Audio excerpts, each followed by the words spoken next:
Oi, gente, voltei. Hoje eu trouxe 3 fábulas para vocês. As fábulas de hoje são dos povos indígenas brasileiros e foram publicadas nesse livro chamado As Fabulosas Fábulas de Auareté, do escritor guarani Cacá Verá Jecupé. Quem ilustrou o livro foi a filha dele, Sauara, quando ela tinha 11 anos de idade. O livro foi publicado pela editora Peirópolis. Fábulas são histórias curtas em que os animais conversam e fazem coisas como se fossem seres humanos, mas sem perder as suas características animais. Geralmente, elas têm um ensinamento sobre as virtudes e os defeitos humanos. Às vezes são mais sérias, mas geralmente são bem engraçadas. As fábulas de hoje são sobre uma onça, animal muito comum na fauna brasileira. E o auareté e o jabuti. Estava lá o jabuti cutucando com uma vara de bambu uma jabuticabeira para colher alguns frutos para o seu almoço, quando sentiu um bafo faminto de onça no cangote. Isso! Come suas frutinhas, que eu sou uma onça que adora jabutis com sabor de frutas, disse a onça-rei e ao auareté, lambendo os beiços. Pronto! Tudo estava indo tão bem! O velho jabuti já tinha uma pequena montanha de jabuticabas. Iria depois sentar no pé da árvore e ficar lá, meditando sobre a vida e saboreando sossegado seu almoço. Agora, de repente, por uma fatalidade do destino, estava prestes a ser almoçado. E, pelo jeito, com aquele bafo quente, mal cheiroso, a onça-rei deveria estar com muita fome. Mas, como as tartarugas são lentas no andar e muitíssimo rápidas no pensar, ele logo teve uma ideia quando viu um cipoal que se estendia até o chão. Onça-rei, que bom que o senhor apareceu! Vamos logo, pegue aquele cipó e me amarre no pé da árvore, mas tem de ser agora. É por isso que eu estou limpando o tronco e os galhos. Calma lá, não estou entendendo nada. O que está acontecendo? Perguntou a onça-rei, surpresa com a atitude do jabuti. É que está chegando o maior vendaval de todos os tempos, o maior vendaval de todos os séculos, o maior vendaval de todos os milênios. O gavião passou por aqui e falou que é quase um furacão. Está chegando, onça-rei. E eu tive uma ideia. Se eu ficar amarrado na árvore, não serei arrastado. Por favor, rápido, me ajude. O senhor sabe que eu sou lento. Vendaval? Sim. Quase um furacão? Sim. Você quer se salvar sozinho? Alto lá! Quem é o rei da floresta? O senhor, onça-rei. Então, primeiro eu. Afinal de contas, eu que mando aqui, disse a onça, bufando. Mas, senhor, eu que tive essa ideia. Nada demais, nada demais. Vamos lá que o tempo está passando. Você que vai me amarrar. Se alguém tem de se salvar aqui na floresta, sou eu. Tá bem, disse o jabuti, fingindo-se transtornado. E assim fez. Amarrou a onça bem amarradinha. Ainda dirigiu-se à sua montanha de frutos, colocou-os em um cestinho e saiu tranquilamente, provando as deliciosas jabuticabas. Tchau, seu onça. Quando passar o vendaval, eu volto para soltar o senhor. Dizem os outros animais que a onça-rei está amarrada no pé de jabuticaba até hoje e que aquelas pintas que ela tem são de tanta raiva por ter sido enganada por um simples jabuti.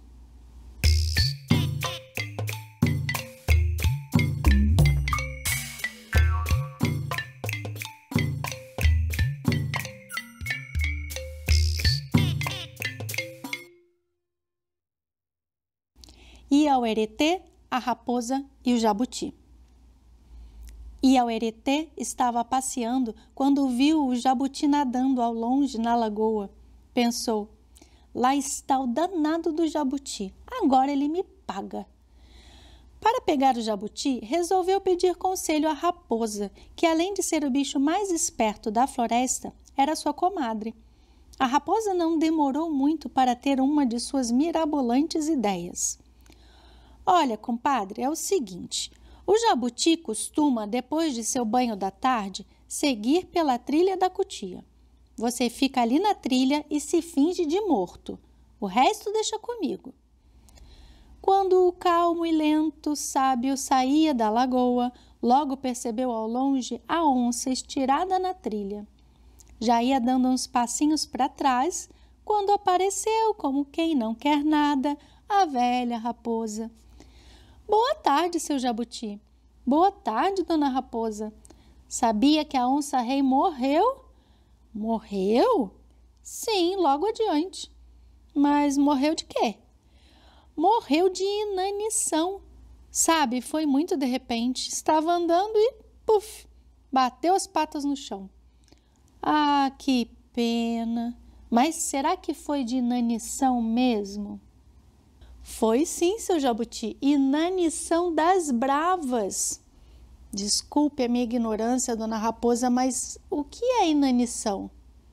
Inanição é fome, seu jabuti. Fome das bravas. Fome da fome da fome. Ah, fome faminta. Mas ela já deu os 3 suspiros? Como assim? Ora, os 3 suspiros. Quando se morre de fome muito esfomeante, costuma-se dar 3 suspiros. A onça-rei, que estava deitada fingindo-se de morta, ao ouvir o jabuti comentar, não teve dúvida. Foi logo dando os 3 suspiros.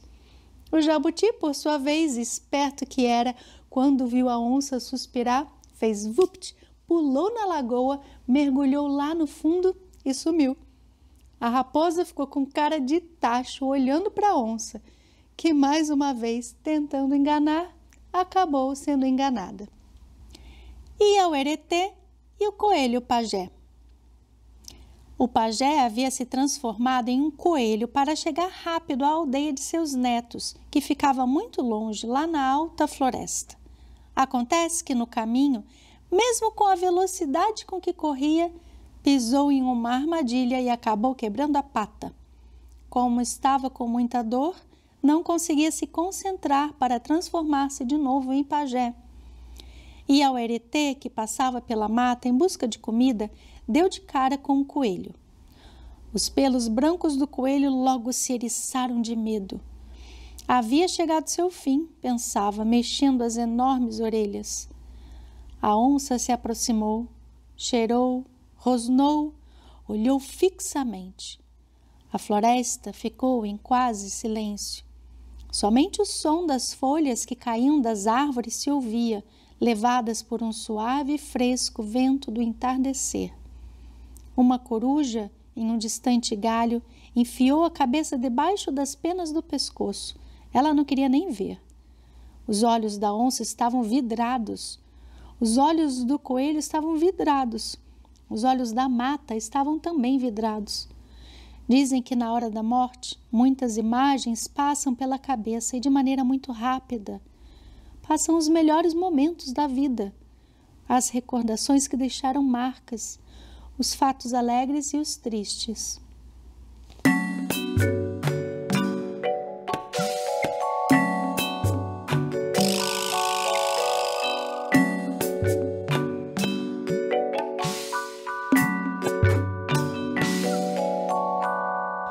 Mas havia um pajé dentro da pele daquele coelho. Para os pajés não existe morte, existe passagem de dimensão. Morrer é passar de um mundo ao outro. Assim é que pensam os pajés. No entanto, claro que nessa hora dá medo. O medo natural, o medo justo. O coelho estava mijado de medo quando a onça falou. O que foi isso na pata? Machuquei em uma armadilha. A onça-rei se aproximou mais, lambeu a pata ferida do coelho e disse: vou providenciar um curativo. Não vai me matar? Não. Não está com fome? Estou com muita fome. Então, por que não vai me matar? Não é da minha natureza matar alguém que não possa se defender com sua força ou astúcia. Prefiro continuar com fome. A melhor luta é aquela em que todos têm condições de se defender. Além do mais, nós, onças, lutamos somente para nos alimentar. Por incrível que pareça, somente para manter a vida.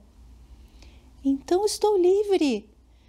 Sim, mas espere aí. Vou cuidar de você. Aqui próximo mora um pajé que sabe curar ferimentos com as ervas. Vou atrás dele. Calma, espere um pouco, disse o coelho. O coelho finalmente ficou um instante concentrado e conseguiu se transformar em pajé novamente. Eu sou o pajé. Naquele dia, em agradecimento, o pajé providenciou um suculento almoço para a onça.